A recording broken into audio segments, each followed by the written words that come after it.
रामदेव बाबा के जो कोरोनिल वाली दवाई का किस्सा था, उसके 3-4 दिन पहले ही मैम से बात हो रही थी।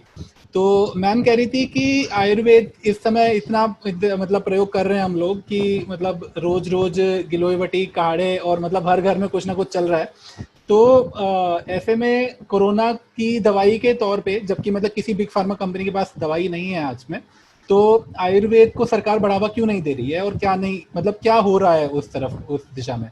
तो उसके लिए एक चर्चा की जाए और लोगों को बताया जाए कि मतलब हाँ, आयुर्वेद के क्या क्या नुस्खे हो सकते हैं और क्या क्या तरीके हो सकते हैं और किस तरीके से दवाइयों को मतलब सरकार को बढ़ावा देना चाहिए।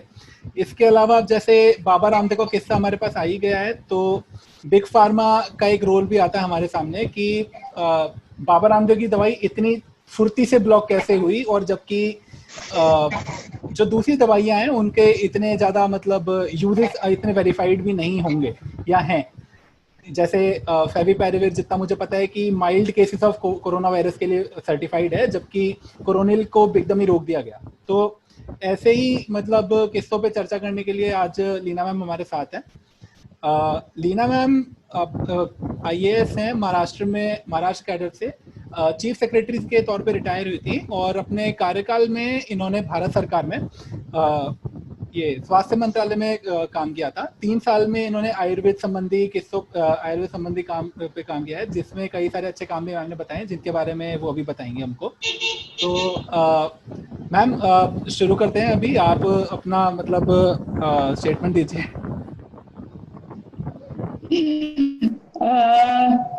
मतलब मैं थोड़ा सा अपने बचपन के अनुभव में आयुर्वेद के शेयर करना चाहूंगी सबके साथ।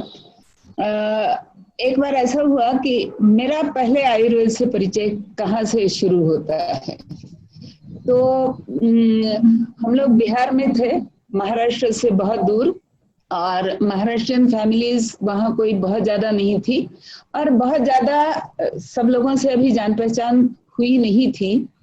उस समय मेरे पिताजी को जॉन्डिस हो गया। तो और वो बहुत कस के हुआ, काफी बुखार रहता था और काफी कमजोरी भी आ गई थी। और उन दिनों भी और आज के दिन भी जॉन्डिस के लिए एलोपैथी में कोई दवाई नहीं होती है। तो हमें किसी ने बताया कि यहाँ डॉक्टर इंद्रदेव सहाय जी हैं, जो वैद्य हैं, बहुत अच्छे आयुर्वेद के ज्ञाता हैं, उनके पास आप जाइए। तो पिताजी उनके पास गए और फिर उन्होंने जो भी दवाइयाँ दी, उन्होंने जो भी पथ्य बताया, उसके हिसाब से मेरे पिताजी की जॉन्डिस की बीमारी जो है वो 3 दिन में कंट्रोल में हो गई और अगले 6-7 दिन में वो पूरी तरह से स्वस्थ हो गए। तो इसके कारण मेरा ये कह सकते हैं कि मेरी रुचि बढ़ी कि ये क्या चीज है। और इंद्रदेव बाबू जो थे वे होम्योपैथी भी बहुत अच्छी जानते थे और उसका भी इलाज करते थे। तो उनके यहाँ से हम लोग किताब मांग मांग करके ले आते थे पढ़ने के लिए। तो इस तरह से थोड़ी सी होम्योपैथी की भी जानकारी बढ़ी। और एक मुझे याद आता है कि तब हम लोग चंदा मामा पढ़ा करते थे, बच्चों के लिए जो मासिक पत्रिका आती है। तो उसमें बुद्ध की पूरी जीवनी उसमें सीरियलाइज हुई थी। उसमें एक कथा आती है जीवक नाम के वैद्य की। तो उसने मुझे बहुत प्रभावित किया था। जीवक की कथा में ये लिखा गया है कि जब जीवक अपने गुरु के पास पढ़ने के लिए गया और जब उसे लगा कि मेरी पढ़ाई पूरी हो चुकी है, तो उसने गुरु से पूछा कि क्या मेरी पढ़ाई पूरी हो गई।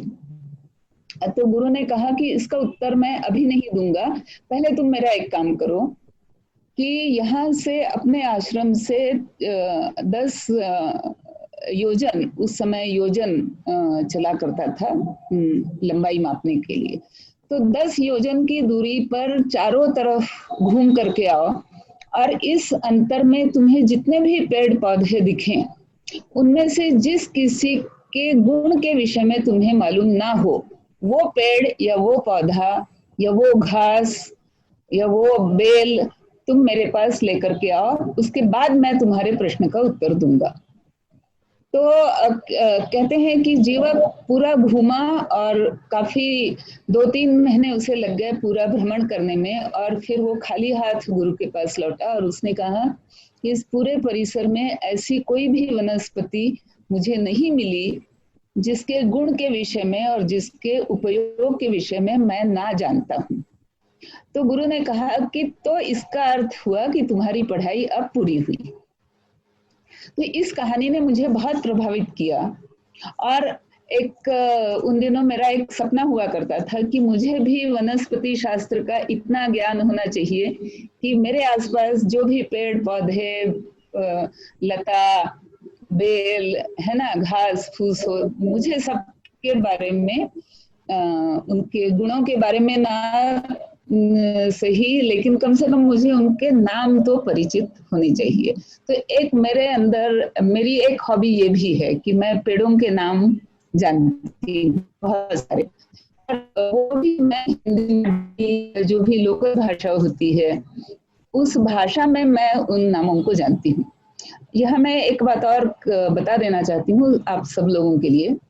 हमारे देश में जो हम कहते हैं ना कि हमारे देश में आयुर्वेद आगे क्यों नहीं आता, आगे क्यों नहीं आता, हम लोग इसकी डिटेल भी चर्चा करेंगे, लेकिन यहाँ मैं शॉर्ट में बता रही हूँ कि हमारे देश के जो भी वनस्पति शास्त्र पढ़ने वाले लोग हैं उनके लिए नियम है, हमारी शिक्षा संस्थाओं का नियम है, हमारी यूनिवर्सिटीज का नियम है, हमारी यूजीसी का नियम है, जो कि सबसे पहले स्क्रैप करना चाहिए। और वो नियम ये है कि वनस्पति शास्त्र में जिन जिन वनस्पतियों की जानकारी स्टूडेंट्स को दी जाती है वो केवल केवल केवल लैटिन नामों से ही दी जाती है। वहां पर देशी नाम का प्रयोग करने के लिए पूरी तरह से मना ही है।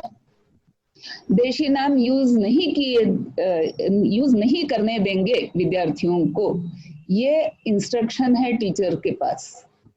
तो ऐसे में जब मैं अपने सामने देखूंगी आम का पेड़, मुझे उसका लैटिन नाम मालूम है लेकिन मुझे ये पता नहीं कि इसको आम कहा जाता है या आम्र कहा जाता है संस्कृत में, और मैं ग्रंथ पढ़ रही हूँ कि कोई आयुर्वेद का जिसमें आम्र फल का, आम्र के पत्तों का, आम्र के फूलों के गुणों का वर्णन है, मुझे कभी कनेक्ट ही नहीं हो पाएगा कि मैं मेरे सामने जो पेड़ मैं दिन रात देखती हूँ उसी के बारे में बात करूँ।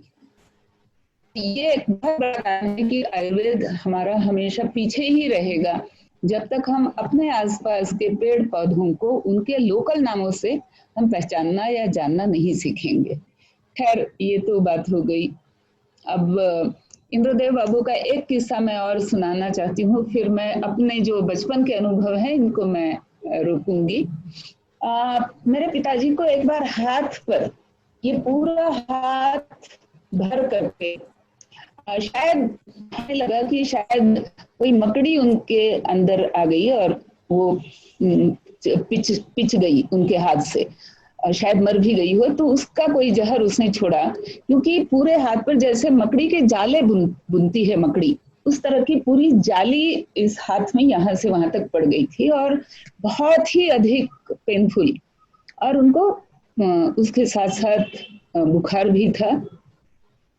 तो हम लोगों ने फिर इंद्रदेव बाबू के पास समाचार भेजा कि अब तो पिताजी आ भी नहीं सकते, आपके पास इतनी उनको तेज परेशानी है। तो आए डॉक्टर साहब, आते ही पिताजी से कहने लगे, उन देखा, कहा कि अरे डॉक्टर साहब, मेरे पिताजी चूंकि डॉक्टरेट थे तो उनको सब लोग डॉक्टर साहब कहते थे, तो अरे डॉक्टर साहब दवाई तो आपके आंगन में खड़ी है। तो हम लोगों ने कहा कौन सी दवाई? उन्होंने कहा ये जो केले का पेड़ है, तो केले के पेड़ में क्या होता है कि उसके जो छिलके होते हैं, उसकी जो स्किन होती है वो हम लोग एक एक करके निकाल सकते हैं, जैसे प्याज के छिलके निकलते हैं वैसे केले के पेड़ के भी छिलके निकलते हैं।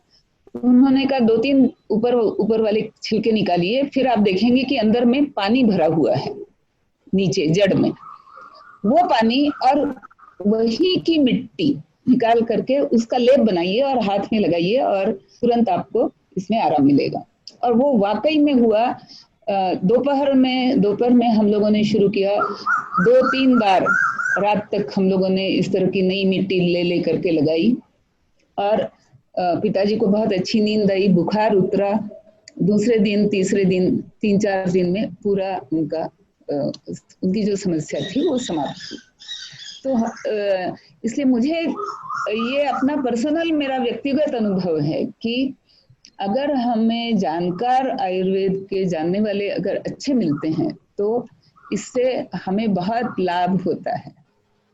लेकिन अच्छे जानकार हमें क्यों नहीं मिल रहे हैं या वो कहाँ पे छिपे हैं, ये चर्चा हम लोग आगे कर सकते हैं।